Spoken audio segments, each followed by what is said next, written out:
Well, hello there, and welcome to another exciting episode of Secrets to Real Estate Investing.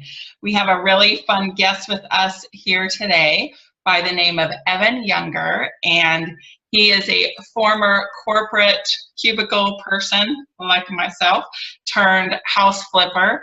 And I love these people that have escaped the rat race, as Robert Kiyosaki calls it, and get out there and find a way to make a living and provide for their family while having fun and independence. So with that, welcome Evan to the podcast. Woo, thank you, Holly.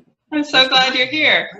I'm excited too. I'm happy to be here. Thanks for having me. Well, thanks for being willing to share some of your secrets to success, because so many people, experienced and new, love to hear how other people do it, because why reinvent the wheel if you find something that's working? Well, first of all, why don't you tell our audience a little bit about your background and what you did before you flipped houses and how you got into it? Okay, sure. I'm like everybody else. I graduated not knowing really what I even wanted to do. And like everybody at the time, I got into the mortgage industry because it was about 2004. And I did great in the mortgage industry for a while, but once 2008 rolled around in 2009, my income went down by like 90%. And it was time to bail and figure something else out. And that's when I kind of started getting interested into real estate investing and house flipping. Awesome. So how did you go to a seminar? Did you read a book, or do you remember how it happened? On my lunch breaks, I would go into the parking structure and sit in my car and read real estate investing books. You know, I think it's so funny looking back on it. And I read in one of the books, you just have to put it out there to the universe what you want to do. And that's kind of what I did. And I was lucky enough to have a friend who knew of a house flipper and who was nice enough to take me under her wing and really teach me everything. Awesome. Would that be Miss Christie? It would be. It would All be. Right. Yeah, Christie. He is an amazing, inspirational person, and I think she might even be speaking soon. So if anybody has a chance to go see her, you really should. I owe her quite a bit because she really did. She set me free from having to work in a cubicle to being able to basically live, you know, the life that I want to be able to live and do a lot of the things that I want to be able to do. So, you know, getting a mentor and finding somebody like that is really one of the biggest pieces of advice I can put out there. Awesome. Well, and you're obviously a quality-driven, wonderful person, since she decided to eventually partner with you. She didn't only mentor you, you guys became partners, right? We did. So she was nice enough to JV with me on my first deal. And then after that, about a year or so later, we became full-time partners. And once we became partners, you know, it really became synergistic. We must have had 5 or 6 deals in our first month since I quit my JOB and escaped the cubicle, which I did in 2010. In August, by the next month or two, we had 5 or 6 deals under contract. So, you know, partnering up with somebody who knows a lot more than you is always a pretty smart thing to do, you know. And she had been doing it for a while, and she was just, you know, I really owe her a lot for bringing me under her wing and showing me everything. Awesome. Yeah, she's a great person. I'm going to be interviewing her at a future show too, so we'll get to hear about her start into house flipping too. Why don't you give our audience a little bit of a picture of what your life is like now, like your family, you have children, and what does your workday look like? Sure, I can even tell you. So like I have 2 kids, 2 and 4, both girls. I'm very busy, you know, I'm a family man. I don't even really like working weekends and stuff, so I try not to if I don't have to. But this is a great business where once you start becoming, you know, relatively successful in it, your time kind of opens up. You can start living life the way you want to. So, you know, like today, for example, I came in, we worked on our direct marketing a little bit. We met with a motivated seller. Then we went and picked up a check from a closed deal. So, you know, it was a great business. Now I'm here talking to all these wonderful people on a podcast. So today's a really good day, you know, for business. But, you know, all my days are kind of like just random. Some days I can come into the office and be out of the office by noon. Some days I can just go to Disneyland and take a day off. And some days I have to work 12 hours. So, you know, it's just the life of an entrepreneur, I guess. Awesome.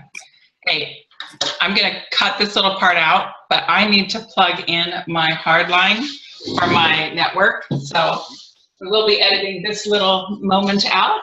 but I didn't want you to freak out seeing me leave the camera space. There we go. I forgot to plug that in. That makes our internet connection better. Okay, back in. Okay. Well, that's really awesome when you can go to Disneyland on a weekday and avoid some of the lines. And what a fun thing. I remember going to Disneyland when my kids are little, and it was magical. It wasn't so magical when they were 10 and 12, and after a while I'd say, I'm bored, Mom. And, you know, how lucky, though, that my kids got to that point. They had so much Disneyland that it wasn't fun to them. Maybe I spoiled them. Who knows? But I think that's wonderful that you get to be with your kids. Well, let us talk more about your business. Let's get some insights into that. Why don't you start by telling us about how you get your deals? How does anybody get their deals, right? That's the question everyone wants to know, especially if you're in California. It's so tough to get deals, and you know it is tough. A lot of people just so interested in turning something ugly into something beautiful, right? Everybody says that, but who wants to go out there and make 300 offers and, you know, get told 299 times no?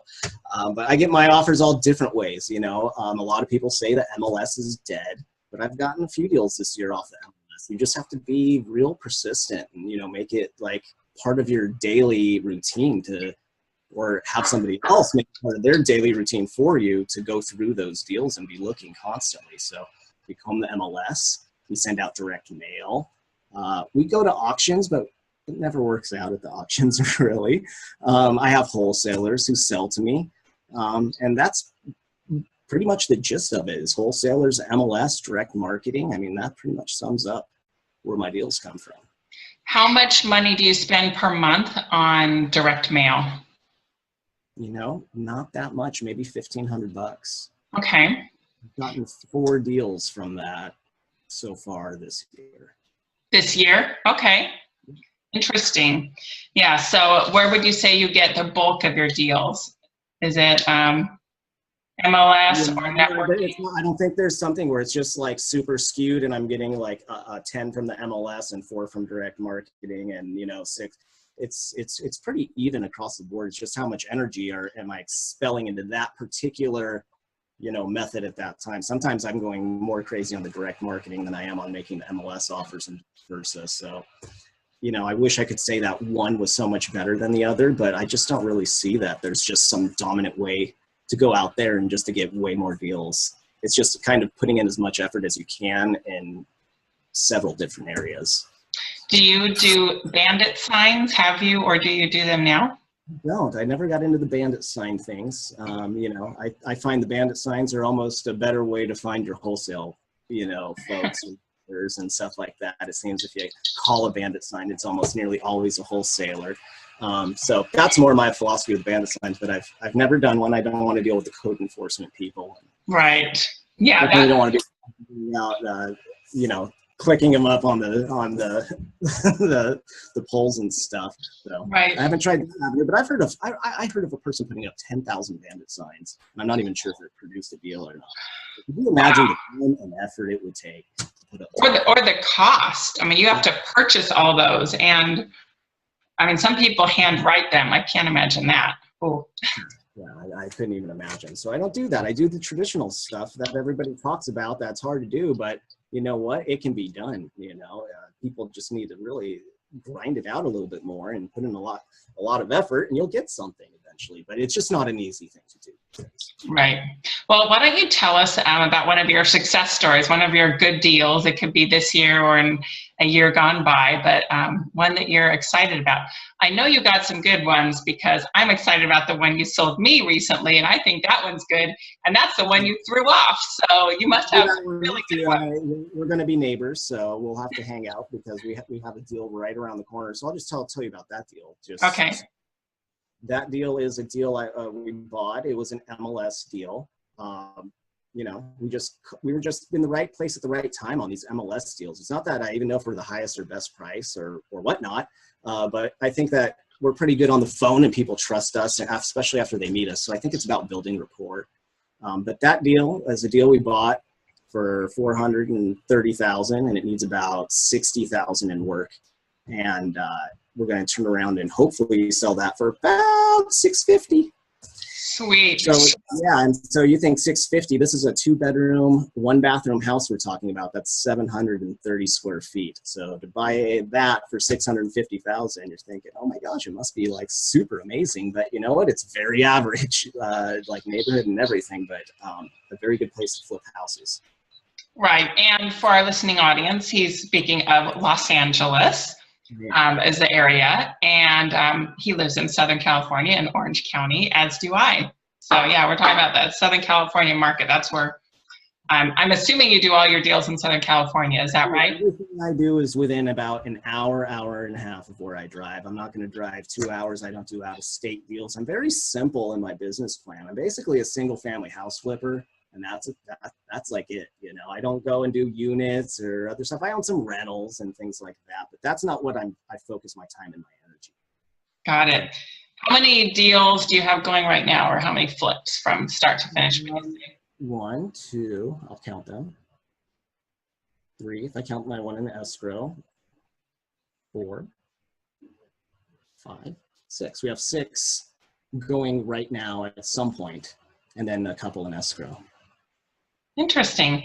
And tell us about what your team looks like. Do you have any people that work for you full-time, or is you have part-time help? I don't have full-time, but I do offer, like, I joint venture with people for like commission, essentially, like bird dogs, stuff like that. People can go out, find me deals, and I pay, you know, wholesale, things like that. But I don't have a big staff of people. You know, I've had assistants over the years and whatnot, 1 employee, but I don't have a giant team. Now, of course, I have escrow companies and title companies and lenders and private money people. So, of course, I have a giant team in that sense. But I don't own a corporation with, you know, 50 people work under me.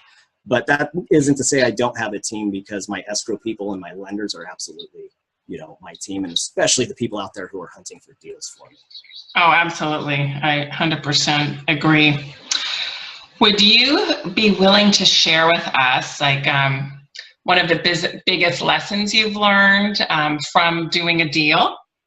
Oh, sure. I've learned some pretty big lessons. I got into bed with a bad contractor before, you know, on a 6-figure rehab, and they ended up walking off the job halfway through. So that was a really big problem. So, you know, they came highly referred. Everybody knew of this person. And I still used them, you know, because everybody said they were great.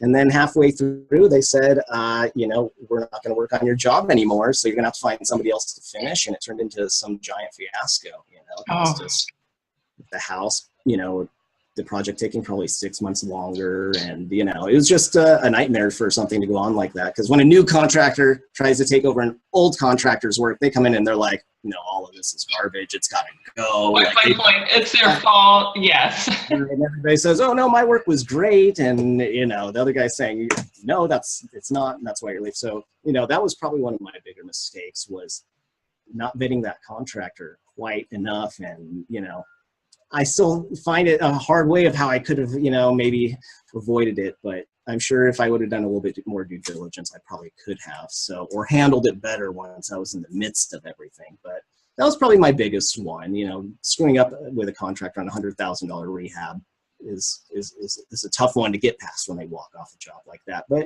it was on a great year where it's like, even when I lost on a deal, I had enough other success going on where in the end, you know, okay, it was a learning lesson. But it wasn't anything that kept me down or destroyed me, you know.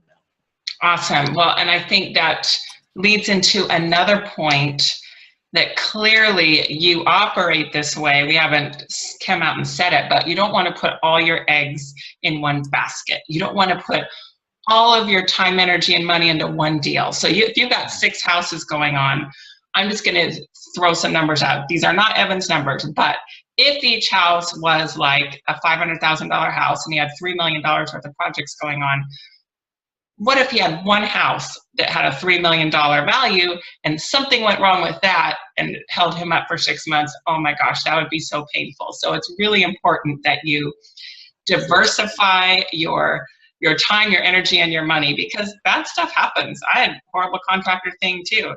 When we're done recording this, we're gonna have to trade stories, see if it's my same guy. But yeah, you do your best. You always, and I think it's important too, you have a great attitude about it. not to beat yourself up about it and not to quit. Like, you learn your lesson. You're like, I made the best decision I could with the information I had. I've learned, okay, maybe next time there's some other things I could do differently. And it's also great to be listening to podcasts and other people's stories and speakers to kind of learn from their mistakes and their advice. Sometimes it can save you, but you know, even us experienced people, we've both been doing this many years. I had big contractor issues in this year too. So, and, you know, I heard Bruce Norris say it. I saw him last night speak, and you know, we are fortunate enough to work enough in a business where you can make a lot of money in a month. Where if you do have a bad month and a mistake happens, if you hustle that next month, you can easily make it up. Yes, yes, you can. Yeah, I was there at Bruce's speech last night too. Bruce Norris is a local real estate guru. I call him our prophet that predicts the future. He's so awesome. And he talked about his personal experience where he had interest payments of, what was it, $21,000 a month? Right. Exactly. On a project. And so he's like, well, I'm just going to go out and earn that much every month doing wholesale deals or flips. I'm like, not many people would say that. Well, I've got a big nut to cover, so I'm just going to go out and make that money. And he did. And But if you have that attitude and you have the right attitude and you don't have the defeated victim attitude, then you can make it happen, you know? And that's why it's a great business to be in. If you have the common sense, these things aren't going to happen all the time, and you can definitely work through them when they happen. Amen. Hallelujah. Okay. Love it. All right. Would you share with our audience, please, about financing? Maybe how you started out with the financing, what you do now for financing, and then obviously you've alluded to joint ventures, how you now offer to other people, you offer financing to them. So let's talk money. Money, money, money. Everybody, when you first start house flipping, oh my God, how am I going to get the money? Everybody's worried about where's the money going to come from. And like, once you've done like 2 or 3 flips, you're like, who cares? Who cares about the money? Like, the money is the easiest part of the whole equation almost, because a good deal will, if you go to a real estate investment club with a good deal, it'll just fund itself. You'll probably have people in a bidding war. So when I first started, and I first started with Christy, we had that first month where we got all these deals under contract. We had no idea how we were going to pay for them, right? So I put on my nicest suit and I went to a real estate investment club called Phoebe in Long Beach for investors, by investors. I'm sure you've heard of it. They have lots of chapters. And I met someone there. They wear nice little stickers on their shirts, some for what you're looking for. Some people have stickers that say, I have deals. Some people wear stickers that say, I want deals. Some people wear stickers that say, I have money. Some people wear stickers that say, I need money. So I was looking for the people who had the had money, I have money stickers. And I saw a guy with it. And I went up to him and I introduced myself. I said, my name's Evan and I have these flips and I see you have money to lend. You know, would you be interested in lending? So we set up a meeting the next day at Panera. And he met with me and he ended up funding all 3 of the deals that I presented to him right there on the spot. Wow. He committed to them and he ended up coming through funding them. And that was my first real private money relationship. And so from then on, I used him quite a bit until I found somebody who offered me just a little bit cheaper, and then just a little bit cheaper, and then just a little bit cheaper, until you just draw a line in the sand where you're like, you know, I'm just not going to pay that much anymore, because you realize there's a lot of people out there with a lot of money who are willing to lend it to house flippers. Especially in this market, there's more money than deals. So for people that might be newer in this game, money used to cost us more. The whole flipping loans, hard money loans, often were, I'm thinking like the Norris group was 12.5% and 3.5 points, where now it's more commonly from them and other places around the 10% mark and 2 points. I don't know what you've seen. It differs from state to state, right? In California, it's so competitive that the rates and the pricing's a lot better, where I'm sure if you go to other states, it's going to be in that 12 and 3 range like you're talking about. But right now, I think if you're an investor who has a little bit of time and patience, like you could almost draw a line in the sand and say like 10 and 2 and I'm not going over it, or I'm just going to keep shopping or something, you know, and just see what's out there and who you feel comfortable with, because there's a lot of good companies to choose from. Yeah, and certainly the more experience you have, if it's your first deal, I think they might laugh at you if you said that. But after you have a few under your belt, or if you have a partner, JV partner, like Evan behind you that with a great track record, then the lender would be like, okay, I know this team knows what they're doing. Yeah, I'll lend that money all day long. You know, the great thing about even the situation that I'm talking about, I'm just talking about a person who's a private money lender. It's not even a company. Like They don't Got run it. they don't run my credit. They're not looking at like my income or anything like that. They look at the house. I think they look at me in the suit. Like, okay, we're gonna roll Yeah, the dice. Don't you're screw right. it. I was still talking about companies, which, Yeah. you know, they have limits to what they can and can't do, those lenders. But private money, yeah, absolutely. I mean, I was just talking to someone at the gym, this lady, she's like, yeah, I have $500,000 and it's sitting in the bank that, you know, it's from an inheritance and I really don't know what to do with it. I'm like, oh This is my how easy the gosh. money is. Let me tell you how easy the money is, Holly. Okay, so this guy funded 90% of my deal, which I thought was great. But I still had to come up with 10% plus 30 grand for a rehab. So I still needed like 50 grand basically, right? So I'm like, where am I going to get this money? So my wife was in a bunco group. She held a bunco group at her house. So she just told people at the bunco group, and one of the bunco ladies ended up giving me the other 50. I play bunco too for that very reason. It's That's networking. my secret for all you people out there. Start going to bunco groups because they got money to lend. Yeah, absolutely. I love it. Yes, I tell my family I'm going to bunco, but really it's networking. It's not all just about me having fun. Here's a good like little tip for new people out there. When you want to find money to lend, the people who are dentists and teachers and in your wife's bunco group are going to give you better deals than the investors or hard money companies. You know what I Yeah. mean? So if you put it out there to the people, you'll get so much like response back. You wouldn't normally like probably have guessed it. You know, I would never have guessed somebody in my wife's bunco group would lend me 50 grand. Right. You know, Right. I've all sorts of people like that, you know, NASA scientists to bunco group people. So, Well, the buy-in at bunco at my bunco group is $5. So it's not like we're playing bunco with 50 grand. So yeah, but let's talk briefly about the languaging you would use. So I'm going to do the wrong way, and then you can tell the audience the right way of what you would do. So if I have my bunco group and I say, oh my gosh, I have this deal, but I have no money. I am so desperate. I have to have 50 grand in a week or I'm going to lose this deal. I need 50 grand. Oh, do you guys know anyone that has that? Okay, so that's the wrong way. What is the right way that you would say it? well, obviously, you got to speak with confidence and like you've been doing it your whole life, and there's not a care in the world. You know, essentially, you need to be confident in yourself and your product, or you probably shouldn't be borrowing the money. You know what I mean? Like, you have to have a good enough deal where somebody should just listen to it and be like, wow, that really makes sense. Why haven't I heard of this before? You know, so instead of saying something like that, you should say, you guys wouldn't believe this amazing deal I have. You know, I have this deal. I'm going to make money. It's going to produce such great money. And I actually have space in it if somebody wanted to come in, you know, and to get a piece of it, you know, so you could kind of throw it out maybe like that. You know, it's all about your presentation and how you're presenting yourself. You know, I don't wear suits ever, but I wore a suit that one. It's probably the last time I wore a suit was that day. I never wear suits, but it's all about the perception that you're giving, you know, that person. Yeah, absolutely. Yeah, I've shared with people too, when I've met people that need money, and like, there was one time it was someone that was looking for an investor in their business. So it wasn't real estate.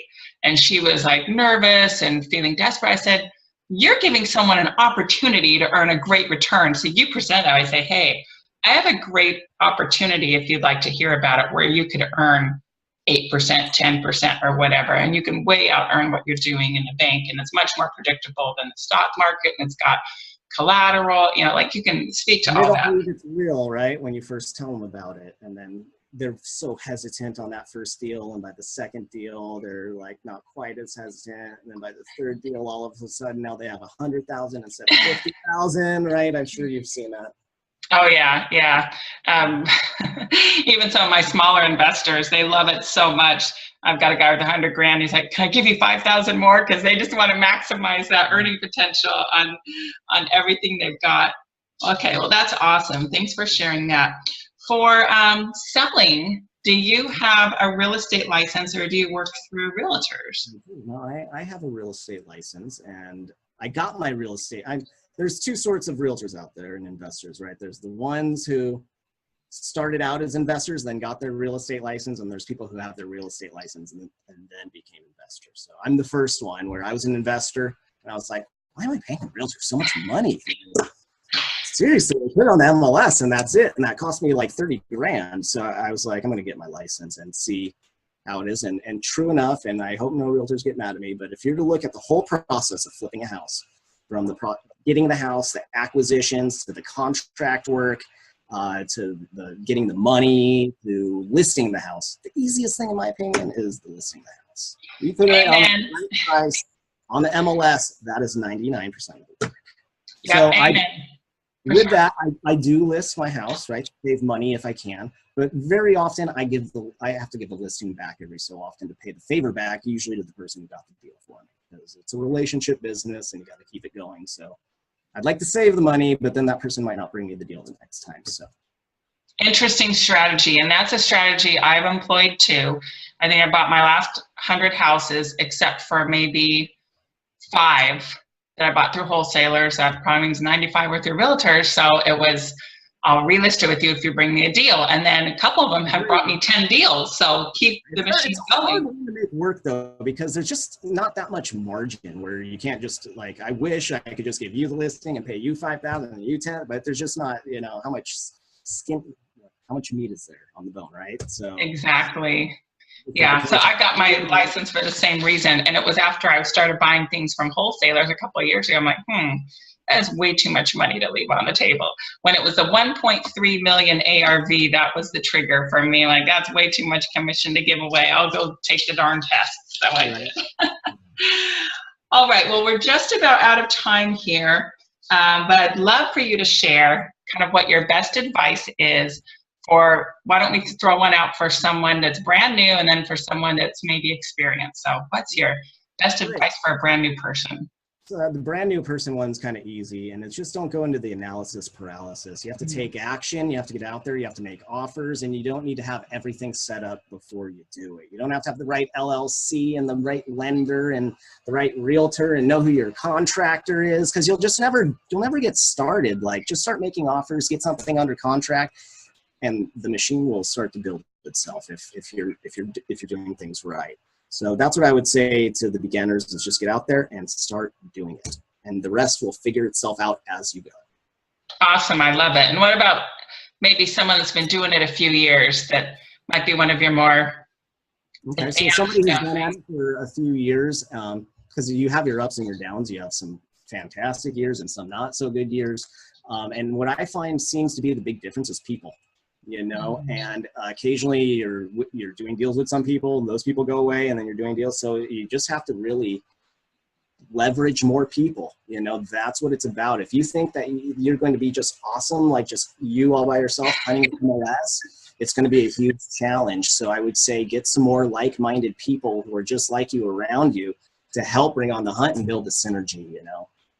Definitely. So that's building your team for sure. Well, thank you so much. This has been wonderful. I appreciate you sharing your insights and your successful deal story, inspiring everyone. And thank you so much. All right. Thanks, Holly. Good luck, everyone.